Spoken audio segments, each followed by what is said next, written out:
వాక్యాన్ని ధ్యానించడానికి అందరం కూడా సిద్ధపడదాం. 34వ కీర్తన 4వ మాట నేను చదువుతున్నాను. అందరూ కూడా శ్రద్ధగా మీ పరిశుద్ధ గ్రంథాలు తెరిచి చూడవలసిందిగా కోరుచా ఉన్నాం. నేను యెహోవా యొద్ద విచారణ చేయగా ఆయన నాకు ఉత్తరమిచ్చెను. నాకు కలిగిన భయములన్నిట్ల నుండి ఆయన నన్ను తప్పించును. దేవునికి స్తోత్రం కలుగునుగా. హల్లెలూయా. దేవుని ప్రజలారా, ఆలోచన చేయండి. చాలాసార్లు మన మానవ జీవితాల్లో అనేకమైన భయంకరమైన వార్తలు మనం వింటాం, విచారకరమైన వార్తలు మనం వింటాం. ఆ వార్తలు వినినప్పుడు మనకి చాలా వార్తలు భయాన్ని కలిగిస్తాయి, చాలా విచారణ కలిగిస్తాయి, చాలా దుఃఖాన్ని కలిగిస్తాయి. అందుకే దావీదు గారు ఎంత అద్భుతంగా ఈ మాట రాసుకుంటూ వచ్చారంటే, ఎంత అద్భుతంగా ఆయన చెప్తున్నాడంటే, నేను యెహోవా యొద్ద విచారం చేసినప్పుడు ఆయన నాకు వెంటనే ఉత్తరం ఇస్తున్నాడు. నాకు కలిగిన భయములన్నిట్లో నుండి ఆయన నన్ను ఏం చేస్తున్నాడు? తప్పిస్తున్నాడు. అంటే దీన్ని బట్టి మనం అర్థం చేసుకోవాల్సిన విషయం ఏంటంటే, ఈరోజు నీవు నేను కలిగి ఉన్న దేవుడు ఎంత గొప్పవాడంటే, నీకు భయము కలిగే పరిస్థితులు నీ మీదకి వచ్చినప్పుడు, నీకు భయాన్ని కలిగించే వార్తలను విన్నప్పుడు ఆయన నీ బ్రతుకులో కలుగు చేసుకుంటే ఆ భయాన్ని వెళ్ళగొట్టి దేవుడు నీకు ధైర్యాన్ని ఇచ్చే దేవుడు. ఆ భయాన్ని వెళ్ళగొట్టి దేవుడు నీ గుండె ధైర్యాన్ని ఇచ్చే గొప్ప దేవుడు. దేవునికి స్తోత్రం కలుగును గాక. హల్లెలూయా. నేను నా దేవుని యొద్ద విచారం చేస్తున్నప్పుడు ఆయన నాకు ఉత్తరం ఇస్తున్నాడు. నాకు కలిగిన భయములన్నిట్లో నుంచి ఆయన నన్ను తప్పిస్తున్నాడు. హల్లెలూయా. ఎంత అద్భుతమైన మాట. ఇదే వాక్యాన్ని చదివిన అట్టుగా దీనికి సంబంధించిన ఒక అద్భుతమైన లేఖన భాగం నాకు గుర్తు వస్తూ ఉంది. ఒకసారి చూడండి. 2వ దినవృత్తాంతాలు, 2 Chronicles chapter 20, 2వ దినవృత్తాంతాలు 20వ అధ్యాయం దగ్గరికి వచ్చినప్పుడు మొదటి మాట నేను చదువుతున్నాను, చూడండి శ్రద్ధగా. ఇది అయిన తరువాత మోయాబీయులను, అమ్మోనీయులను, మేయోనీయులలో కొందరు దండెత్తి యెహోషాపాతు మీదకి వచ్చారంట. హల్లెలూయా. ఇక్కడ యెహోషాపాతు గారు కూడా, ఈ రాజు కూడా చాలా అద్భుతంగా ఇతనికి కూడా భయం వేసింది.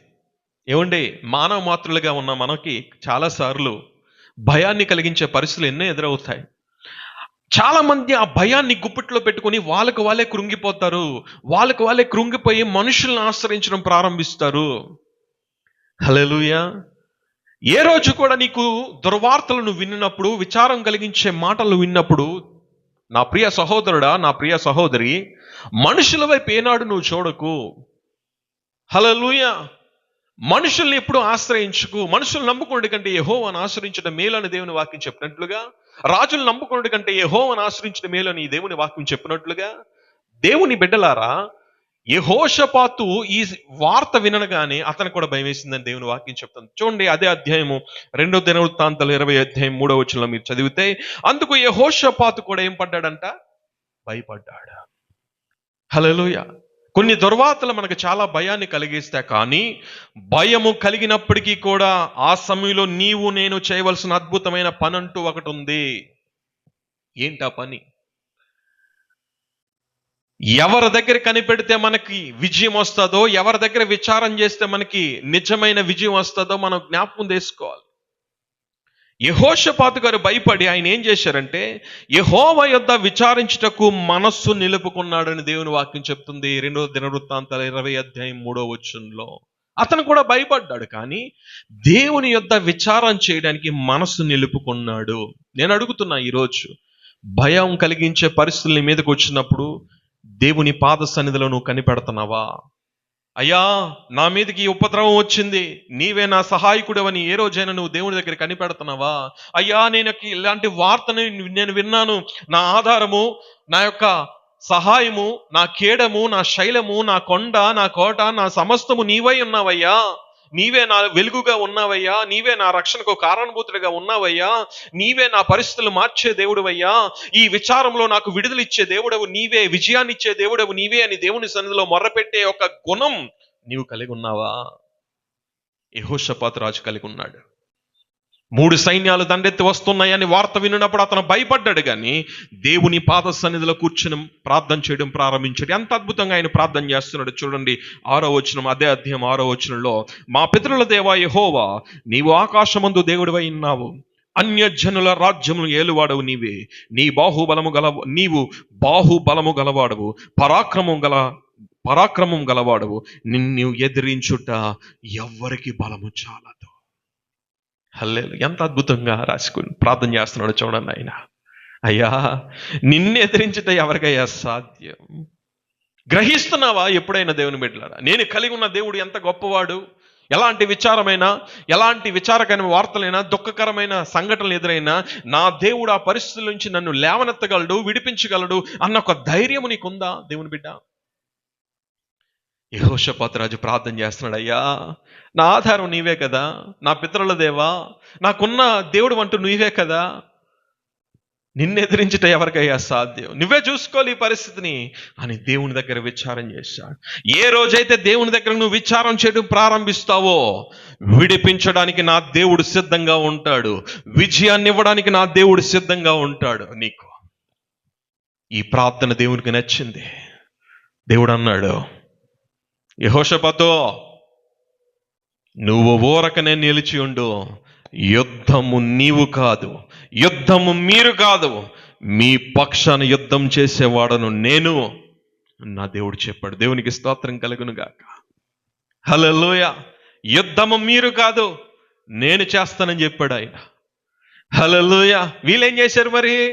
దేవుని స్తుతించడం ప్రారంభించారు. ఈయన ఏం చేశాడు? యెహోషాపాతు రాజు గాయకుల్ని ఏర్పాటు చేశారు, వాయించే వాళ్ళని ఏర్పాటు చేశాడు, ఆరాధన చేశారు. ఆ 3 సైన్యాలు ఇతని మీదకి వస్తున్నాయి. దేవుడు ఎలా కలగ చేసుకున్నాడో తెలుసా? ఆ 3 సైన్యాలు యెహోషాపాతు రాజు మీదకి వచ్చాయి నాశనం చేయడానికి. వాళ్ళల్లో వాళ్ళే గొడవలు పడి వాళ్ళల్లో వాళ్ళే కొట్టుకొని చనిపోయారని దేవుని వాక్యం చెప్తా ఉంది. ఆమేన్. 3 సైన్యాలు ఇతను నాశనం చేద్దామని వస్తే, ఆ 3 సైన్యాలకి దేవుడు ఏం చేశాడు? మోటగాళ్ళను పెట్టి ఒకళ్ళు గొడవలు పెట్టి ఏం చేశాడు? వాళ్ళలో వాళ్ళే నాశనం అయిపోయి దేవుడు చేశాడు. ఆ విచారం చేసే ఆ బిడ్డ దేవుని యొద్ద కనిపెట్టిన ఆ యెహోషాపాతు రాజు ఆరాధన ప్రార్థన చేశాడు. నా తండ్రి నీవే నా దిక్కని ప్రార్థన చేశాడు. విజయాన్ని దేవుడు ఇచ్చాడు. దేవునికి స్తోత్రం కలుగును గాక. దేవుని బిడ్డ, నీ విచారకరమైన పరిస్థితుల్లో, నీ దుఃఖ సమయంలో దేవుడు గనక కలుగజేసుకుంటే కనురెప్ప పాటులో అన్నీ మాయమైపోతాయి. దేవునికి స్తోత్రం కలుగును గాక. హల్లెలూయా, హల్లెలూయా. కనురెప్ప పాటులో నీకు విజయాన్ని ఇచ్చే దేవుడు. ఊరకనే నిలుచో, ఆయన దగ్గర కనిపెట్టు చాలు, పరిస్థితులను తారుమారు చేసే దేవుడు మన దేవుడు. నీ పక్షాన అన్ని అనుకూలంగా మార్చే దేవుడు నా దేవుడు. అంత గొప్ప దేవుని ఈరోజు నీవు నేను కలిగి ఉన్నాం. దేనికోసం కృంగిపోడు దేవుని బిడ్డలారా. హల్లెలూయా. నేనంటా, చాలా మంది అంటారు, నాకెంతమంది స్నేహితులు ఉన్నారు, నాకెంత బంధువర్గం ఉంది, నాకెంత బ్యాక్గ్రౌండ్ ఉంది. తమ్ముడా, చెల్లి, అక్క, అన్న, ఒక్క మాట అడుగుతున్నా. నీ కష్టకాలంలో, నీ కన్నీటిలో, నీ దుఃఖంలో ఎవరైతే నీ వెంటే ఉండి నిన్ను ఆదరించి నిన్ను నడిపిస్తున్నారు, వాళ్ళు నీకు నిజమైన స్నేహితులు, వాళ్ళు నీకు నిజమైన బంధువులు. నీ కష్టకాలంలో నీ వెంట ఉన్నవాడు నిజమైన బంధువు, నిజమైన స్నేహితుడు. హల్లెలూయా.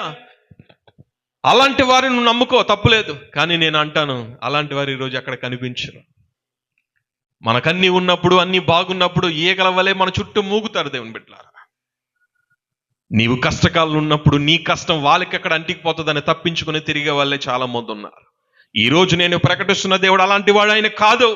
నా సంతోషంలో నాతో ఉండే దేవుడు, నా దుఃఖంలో కూడా నన్ను ఆదరించి నా దేవుడు, నన్ను పైకెత్తి దేవుడు. గట్టిగా చప్పలు కూడా దేవుని స్తుతించు. దేవునికి స్తోత్రం కలుగునుగా. హల్లెలూయా. నా దేవుడు నన్ను విడిచిపెట్టడు. ఆయన ప్రేమ నా మీద శాశ్వతంగా ఉంది కాబట్టి నన్ను విడిచిపెట్టడు. ఆయన నన్ను బలపరచడానికి, నన్ను ఆదరించడానికి, నన్ను హెచ్చించడానికి, నన్ను ఉన్నత శిఖరాల మీద నిలబెట్టడానికి నా దేవుడు సిద్ధ మనసు కలిగి ఉన్నవాడు. హల్లెలూయా, హల్లెలూయా. ఎప్పుడైనా సరే కష్టకాలం ఉన్నప్పుడు నీ బంధువులకి, నీ స్నేహితులకు ఫోన్ చెయ్యి. అవునా అని చెప్పి ఫోన్ పెట్టేస్తారేమో. నా దేవుడు అలాంటి వాడు కాదు. నా బిడ్డా, నేనున్నాను నీకు. నీ దుఃఖంలో నేనున్నాను, నీ కన్నీరు తుడవడానికి. నీ కష్టంలో నేనున్నాను, నేను కలుగు చేసుకోవడానికి. నీ దుఃఖంలో నేనున్నాను, నిన్ను లేవనెత్తడానికి అని నా దేవుడు ముందుకు వచ్చే దేవుడు. హల్లెలూయా. అంత గొప్ప దేవుని కలిగి ఉన్నాం. యెహోషాపాతు చేసిన ఒక మంచి పని ఏంటంటే భయం కలిగించే పరిస్థితుల్లో దేవుని దగ్గర విచారం చేశాడు. ఈరోజు భయంకరమైన పరిస్థితులు నీ మీదకి వచ్చినప్పుడు, అందుకే 112వ కీర్తనలో ఒక మాట ఉంటుంది, మీరు చదివితే 7వ వచనంలో అనుకుంటా, వాని హృదయం యెహోవాను ఆశ్రయించుట వలన వాడు దుర్వార్తకు జడియుడు. ఆమేన్. ఏ రోజైతే దేవునితో నీకు మంచి సన్నిహితమైన సంబంధాన్ని నువ్వు ఏర్పరచుకుంటావో ఆ రోజు ఎలాంటి విచారకమైన వార్తలైనా సరే నువ్వేం చేయబడవంట. నువ్వు కలిగి ఉన్న ఆశ్రయం గొప్పది కాబట్టి నువ్వేం చేయవాడు, నీకు ఎలాంటి ధైర్యం వస్తుందంట ఆ సమయంలో, అన్నిటికీ నా దేవుడు నాకున్నాడు, ఆయన్ని ఎదిరించుట ఎవరికి సాధ్యం, ఆయనే చూసుకుంటాడన్న ఒక ధైర్యం, ఒక భరోసా నీకు ఉంటుంది.